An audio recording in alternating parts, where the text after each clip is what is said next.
우리 1절에서 5절 다 함께 합독하도록 하겠습니다. 시작.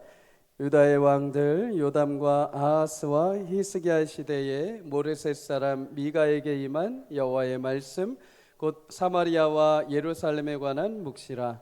백성들아 너희는 다 들을지어다. 땅과 거기에 있는 모든 것들아 자세히 들을지어다. 주 여호와께서 너희에게 대하여 증언하시되 곧 주께서 성전에서 그리하실 것이니라. 여호와께서 그의 처소에서 나오시고 강림하사 땅의 높은 곳을 밟으실 것이라. 그 아래에서 산들이 높고 골짜기들이 갈라지기를 불 앞에 밀초 같고 비탈로 쏟아지는 물 같을 것이니 이는 다 야곱의 허물로 말미암음이요 이스라엘 족속의 죄로 말미암음이라. 야곱의 허물이 무엇이냐? 사마리아가 아니냐? 유다의 산당이 무엇이냐? 예루살렘이 아니냐? 아멘. 오늘 본문을 가지고 허물과 상처를 고치시기 위해라는 제목으로 말씀을 함께 나누도록 하겠습니다.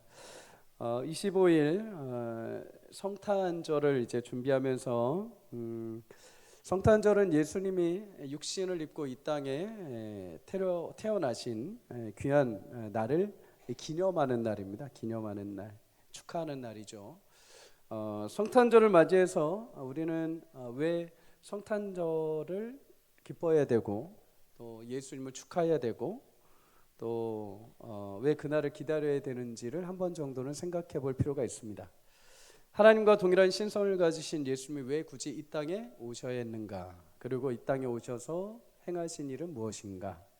그것을 알게 될 때 우리에게 성탄의 깊은 의미가 다시 새롭게 일어나게 될 것입니다. 그런 의미에서 오늘 미가서 말씀을 통해서 한번 성탄이 왜 필요한지, 왜 예수님이 오셔야 되는지 한번 의미를 추적해 보려고 합니다. 여러분, 성경에 보면 하나님이 이스라엘 백성들에게 때로는 징계의 말씀을 주시기도 하고 때로는 위로의 말씀을 주시기도 합니다. 그때 보내신 사람들이 선지자라고 하죠. 선지자는 히브리어로 나비라고 합니다. 나비. 우리 한글에 나비 있죠. 그 나비랑 똑같은 발음입니다. 나비라고 하면은 말을 전하도록 부름받은 자라는 뜻입니다. 그래서 선지자들은 점쟁이가 아닙니다. 그냥 단순히 앞날을 예언하는 사람들이 아닙니다. 오직 하나님 앞에 부름을 받아 서서 하나님의 말씀을 듣고 사람들을 향해서 하나님의 말씀을 있는 그대로 증거하는 자들이 선지자들이었죠. 오늘 1절에도 보면 미가에게 임한 여호와의 말씀이라고 이야기합니다. 그래서 선지자들은 먼저 하나님이 부르시고 하나님이 그 마음에 말씀을 주시고 하나님의 마음을 품고 말씀을 전하는 자들. 여러분, 우리 하나님이 성도들을 부르실 때도 동일합니다. 하나님이 우리를 그의 거룩한 자녀로 불러주신 줄 믿습니다. 근데 부르시고 나서 하나님이 반드시 하시는 것이 무엇이냐면 하나님의 말씀을 주십니다. 하나님은 자신을 드러내시기 위해서 이 세상에 두 가지 계시를 주셨죠. 하나는 일반 계시입니다. 자연, 하나님이 태초에 천지를 창조하신 그 모든 천지 만물을 통해서 하나님이 살아계심을 모든 사람들이 알도록 보여주셨습니다. 그런데 여러분, 이 일반 계시로는 우리가 구원을 받을 수가 없습니다.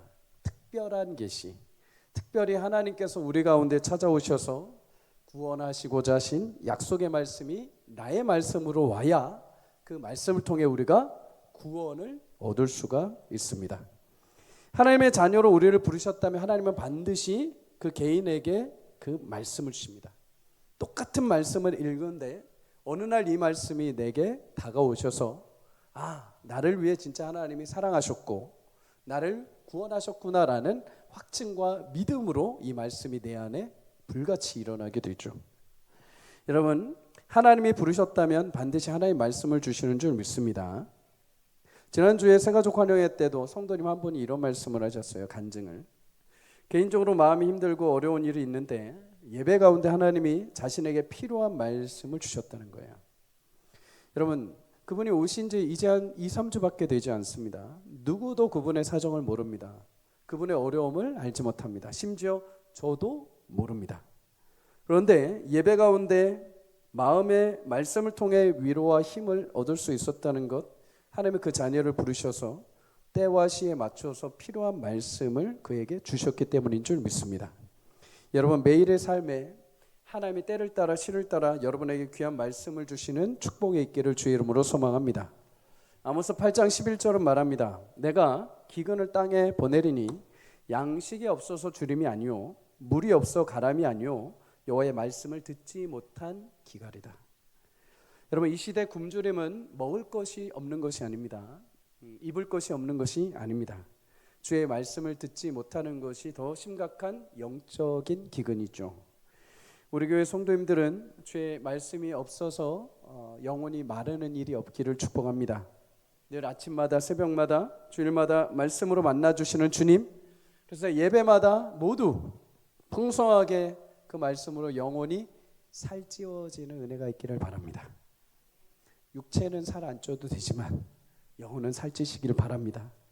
영혼이 살찌워지고 범사가 잘 되는 축복이 있기를 주의 이름으로 소망합니다.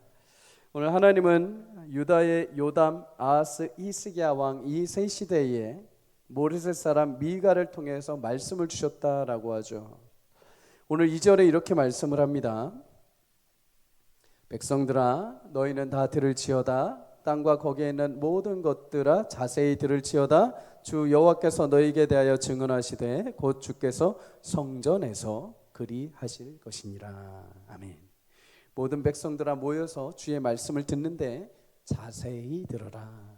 사랑하는 여러분, 주의 말씀을 귀 기울여 듣고 상고할 수 있는 은혜가 있기를 주의 이름으로 축복합니다.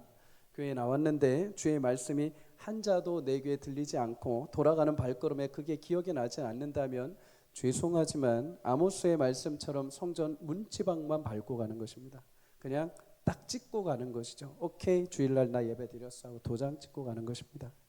여러분, 주일날 오셔서 주의 말씀을 자세히 듣고 그 말씀을 통해 하나님을 만나는 축복이 있기를 바랍니다. 오늘 백성들을 모아서 자세히 들으라고 합니다. 그런데 여기가 어디인가? 성전에서 그렇게 하신다라고 말하죠. 성전에서 그의 백성들을 모아서 하나님이 증언을 하시는데 너희는 잘 들어야 된다라고 말씀을 합니다. 여러분, 여기 성전은 어디인가? 예루살렘 성전은 아닌 것 같습니다. 하나님이 나오셔서 하나님이 증언을 하시는 이 성전 어디인가? 시편 11편 4절은 이렇게 말씀을 합니다. 여호와께서는 그의 성전에 계시고 여호와의 보좌는 하늘에 있으며 그의 눈이 인생을 통촉하시고 그의 안목이 그들을 감찰하시는도다. 하나님이 그의 성소에서 그의 영광스러운 보좌에서 이스라엘 백성들을 지켜보시는 것입니다. 감찰하시는 것이죠. 그런데 감찰하시다 보는데 너무 안타까운 일들이 너무 많은 겁니다. 하나님의 말씀하고는 전혀 동떨어지게 죄악 가운데 살아가는 모습들이 너무 나는 거죠. 그래서 하나님이 어떻게 하시는가? 그들의 악행에 대해서 이제 내가 고발하겠다라고 하십니다. 하나님이 그의 성소에서 그의 법정에서 이스라엘 백성들을 소환하시고 이제 거기서 판결을 내리시겠다는 거죠. 여러분, 법정에 가보셨습니까? 법정에 가보시면 피고인이 앉아 있는 데가 있죠. 그리고 앞에는 고소하는 검찰이 앉아 있죠. 정면에는 재판장이 앉아 있습니다. 그리고 그 중앙에는 증인이 앉아 있죠. 피고인석에 이스라엘 백성들을 불러온 겁니다. 앉아라. 그리고 이제 잘 들어라. 그런데 여러분, 이 재판석에 그러면 누가 계셔야 될까요? 하나님이 계셔야 되죠. 하나님이 만약에 재판석에만 계셔도 여러분, 그분의 의와 진실하심 앞에 피의자된 이스라엘 백성들이 숨길 수 있는 것이 아무것도 없을 겁니다. 하나님은 모든 것을 다 보시고 모든 것을 아시는 분이죠. 숨길 수 없을 겁니다. 하나님이 재판장으로 계시는 것도 힘들고 두려운데 심지어 하나님이 이스라엘 백성들의 악행을 고발하는 증인으로 쓰셔서 그거에 대해서 이야기를 하신다는 겁니다.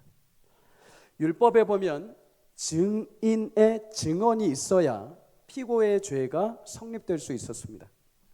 하나님이 증인으로 서서 그들의 죄를 선고하신다는 것, 유죄를 증언하신다는 것은 이제 그거에 대해서 죄에 대해서 판결하시겠다는 것이죠.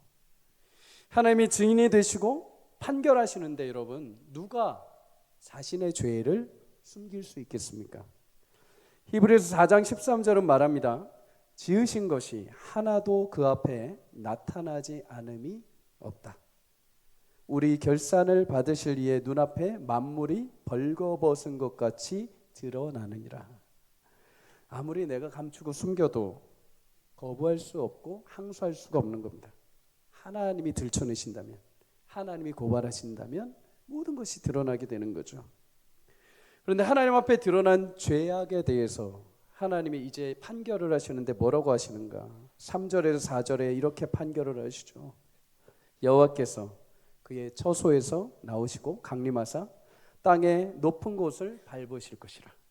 그 아래에서 산들이 높고 골짜기들이 갈라지기를 불 앞에 밀초 같고 비탈로 쏟아지는 물 같을 것이다. 여러분, 땅의 높은 곳을 이제 심판자이신 하나님이 밟으신다라고 말합니다. 땅이라는 것은 인간의 세상이죠. 죄악이 관용한 곳입니다. 죄악이 관용한 이곳에 높은 곳이라고 한다. 그러면 우리 한 가지 생각날 수 있죠. 창세기 6장에 스스로 인간들이 교만하여 탑을 높게 쌓아 하나님 없이도 우리가 영광스러운 이 세상을 이루자. 교만함으로 세워졌던 그 탑, 하나님이 밟고 깨뜨리시겠다는 거죠.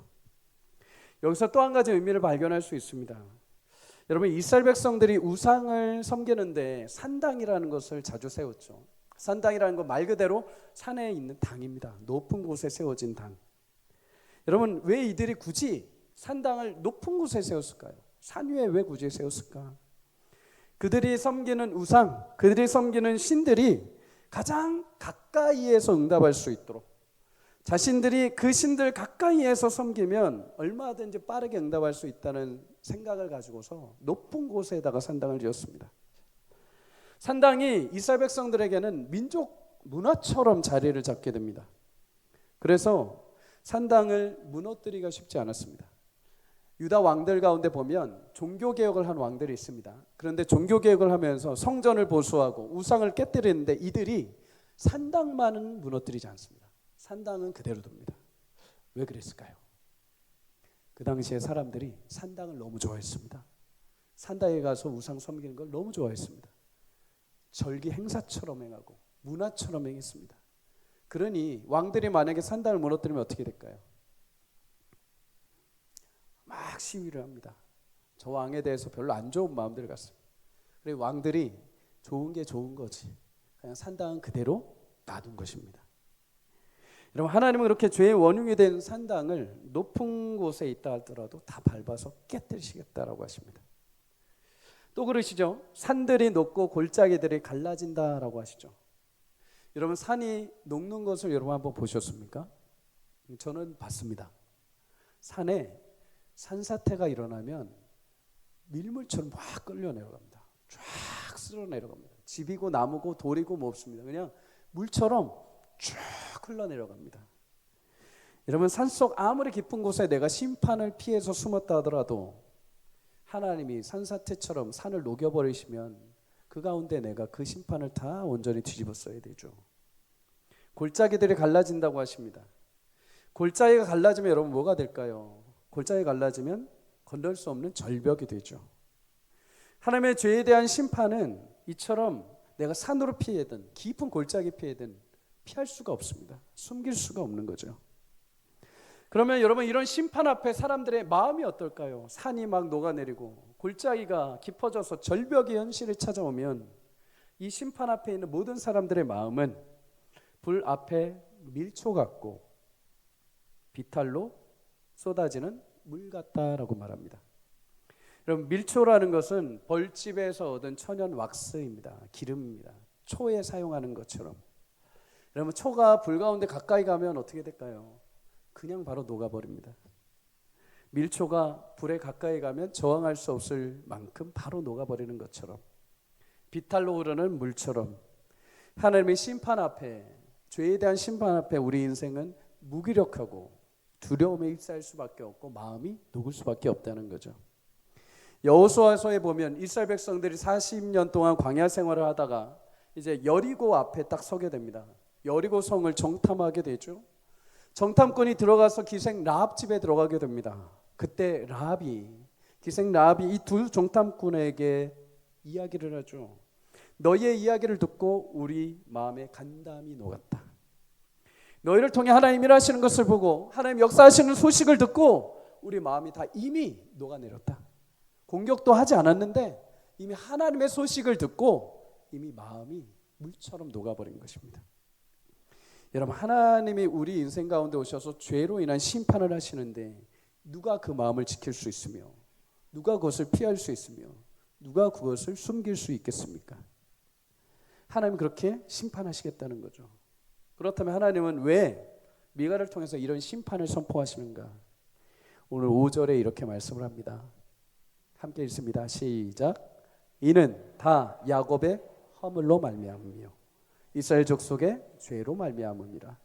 야곱의 허물이 무엇이냐? 사마리아가 아니냐? 유다의 산당이 무엇이냐? 예루살렘이 아니냐? 아멘. 야곱의 허물, 곧 죄로 인하여 우상 숭배와 산당과 하나님을 경외하지 않는, 하나님을 떠나버린 그들의 마음 때문에 하나님은 그 죄에 대해서 심판하시겠다. 여러분, 예수님이 성탄을 맞이해서 이 땅에 오신 이유를 우리는 명확하게 알게 됩니다. 그것은 우리 스스로가 회복할 수 없는 죄와 허물이 있기 때문입니다. 여러분, 19세기에 자유적 낙관주의 사상이 많았습니다. 인간의 본성은 근본적으로 선하고 인간이 악한 이유는 무지하고 어려운 환경에서 태어났기 때문이다. 그래서 교육을 늘리고 사회의 개혁을 통해서 얼마든지 인간을 좋게 만들 수 있다. 선하게 만들 수 있다. 그래서 당시에 사람들이 교육 기회를 많이 늘렸습니다. 복지를 많이 늘렸습니다. 사람들이 많이 배우고 잘 살 수 있는 환경을 만들어서 인간이 선하다는 것을 보여주자는 거죠. 그런데 여러분, 지나온 인간의 역사를 보면 그런 인간의 허황된 생각들이 얼마나 무의미한지를 알게 됩니다. 끊임없이 계속되는 전쟁과 갈등, 만연한 폭력과 범죄, 집단 이기주의, 시기와 질투, 만물 만능주의. 여러분, 안타깝지만 인간의 본성이 어떤가를 역사의 시간이 가면 갈수록 적나라하게 보여줍니다. 왜 이런 적나라함이 드러나는가? 우리 인간의 죄악 때문입니다. 우리가 존경하고 의롭다 여기는 다윗마저도 시편에 이런 고백을 합니다. 시편 14편 2절에 3절에 여호와께서 하늘에서 인생을 굽어 살피사 지각이 있어 하나님을 찾는 자가 있는가 보려 하신즉 다 죄로 치우쳐 함께 더러운 자가 되고 선을 행하는 자가 없으니 하나도 없도다. 여러분, 구약의 선지자들뿐만 아니라 시편 기자들, 다윗까지 모두 고백하는 것이 인간은 그 죄로 인하여 그 죄에서 벗어날 수도 없고 하나님의 기준에서 봤을 땐 심판받을 수밖에 없는 존재라는 것입니다. 바울도 로마서 3장 23절에 모든 사람은 죄를 범하였으며 하나님의 영광에 이르지 못한다. 하나님 나라에 갈 수도 없고 하나님과 대면할 수 있는 수준이 될 수가 없다. 성경에 보면 여러분, 죄에 대해서 두 가지 의미를 가질 수 있습니다. 첫째는 소극적 의미에서 잘못된 행위의 죄입니다. 무엇을 해도 하나님 수준에 이를 수 없다는 거죠. 야고보서 4장 17절에 보면 사람이 선을 행할 줄 알고도 행하지 아니하면 죄다, 이렇게 말해요.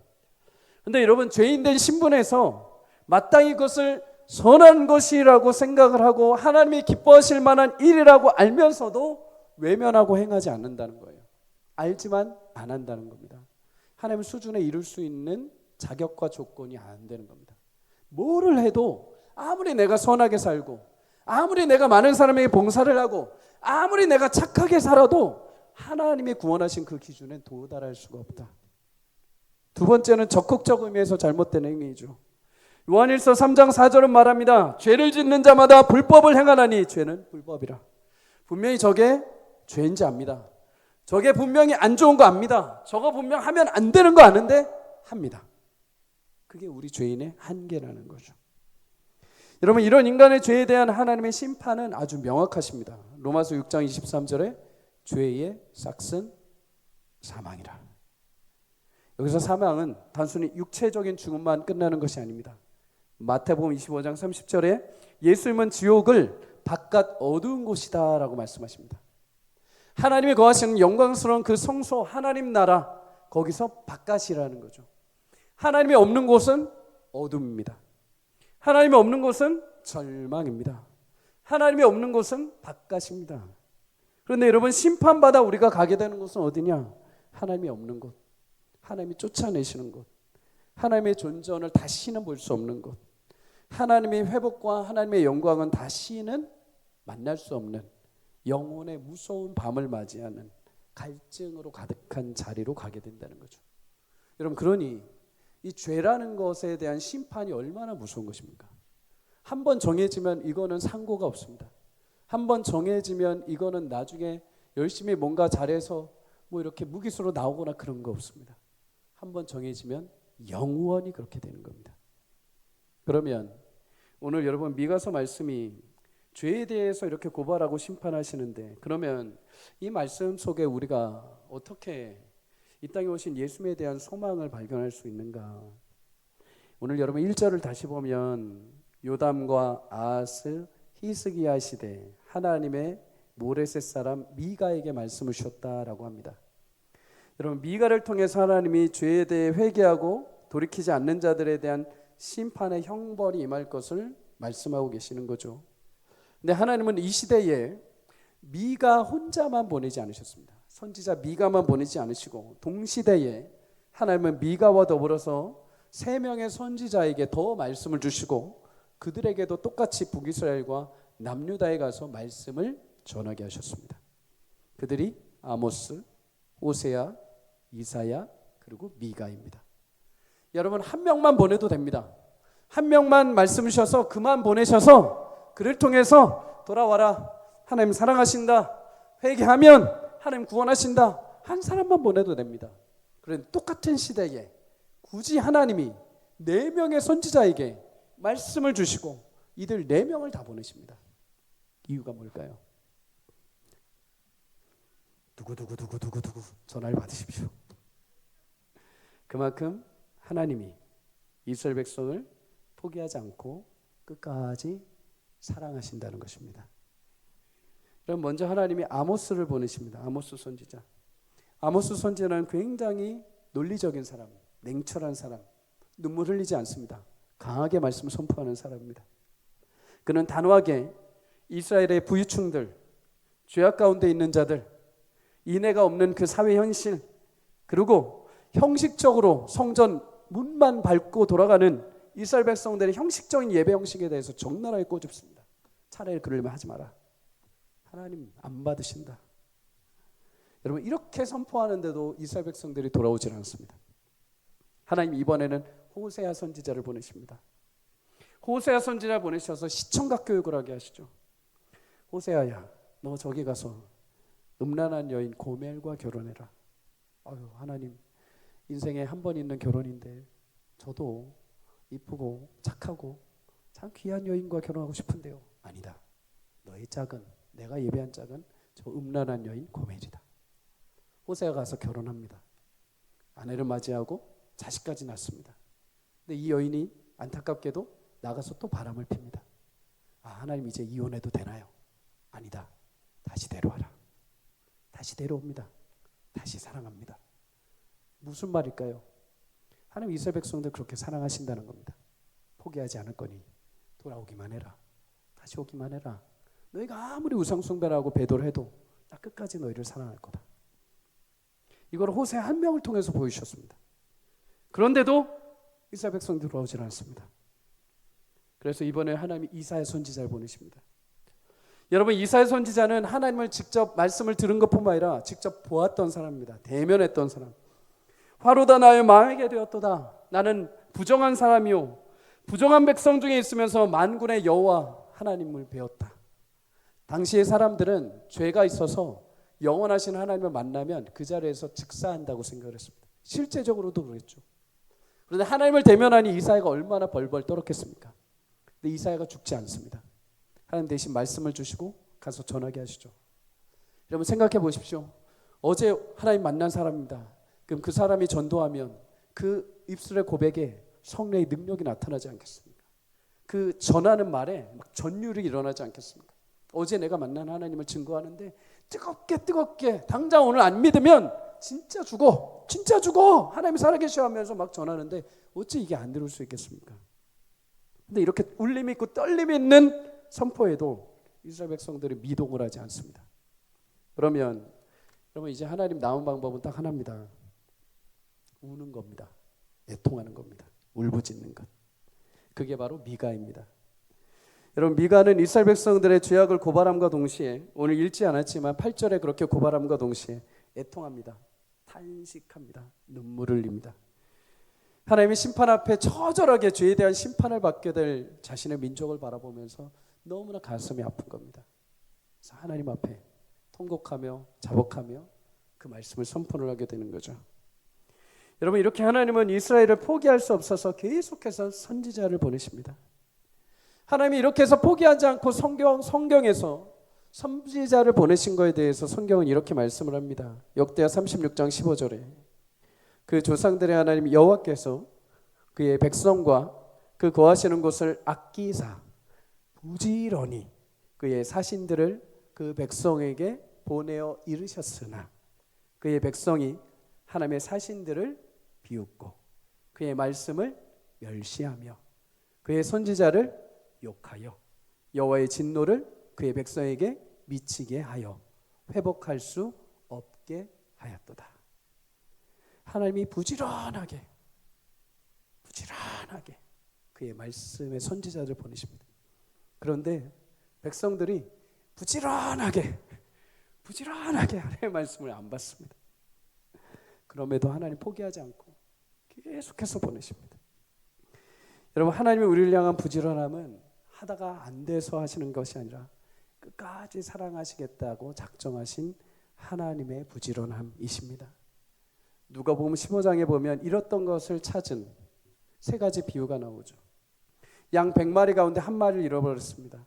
그러나 목자가 이걸 포기하지 않고 찾아가서 한 마리를 등에 업고 돌아오며 기뻐하며 돌아옵니다. 유산을 가지고 나가서 호황망랑하게 살던 둘째 아들 회개하고 돌아올 때 아버지는 기쁨으로 그를 다시 맞아줍니다. 은전 하나를 잃었다가 다시 찾게 된 여인, 친구들과 이웃들을 불러서 그 찾게 된 은전 하나 때문에 기쁨으로 함께 이야기를 합니다. 여러분 이 세 가지 비유의 공통점이 무엇일까요? 포기하지 않고 부지런히 찾은 것입니다. 포기하지 않고 부지런히 양을 찾아 나선 것. 포기하지 않고 부지런히 동전을 찾아 나선 것.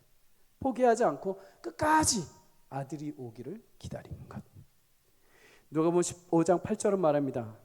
어떤 여자가 10 드라크마가 있는데 하나를 잃으면 등불을 켜고 집을 쓸며 찾아내기까지 부지런히 찾지 않겠느냐. 여러분 이 부지런함을 다른 말로 표현하면 포기하지 않는다입니다. 하나님이 그렇게 죄로 인해 심판받아 마땅한 우리를 포기하지 않고 끝까지 그의 부지런함으로 찾아오셨습니다. 그분이 바로 이 땅에 오신 예수 그리스도이십니다.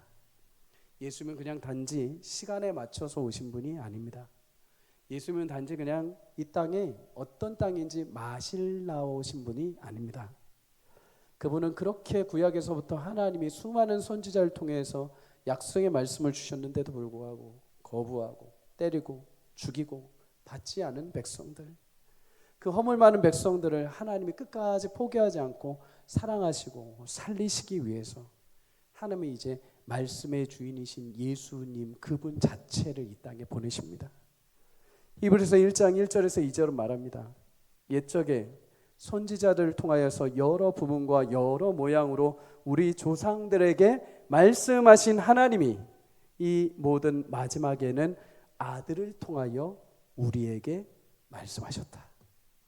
여러분 하나님은 구약의 선지자들만 구원하시기 위해 그들을 통해서만 말씀하신 것이 아니라 그렇게 끊임없이 포기하지 않고 부지런히 보내셨음에도 불구하고 하나님의 그 사랑 가운데 외면하고 돌아섰던 자들, 우리도 마찬가지죠.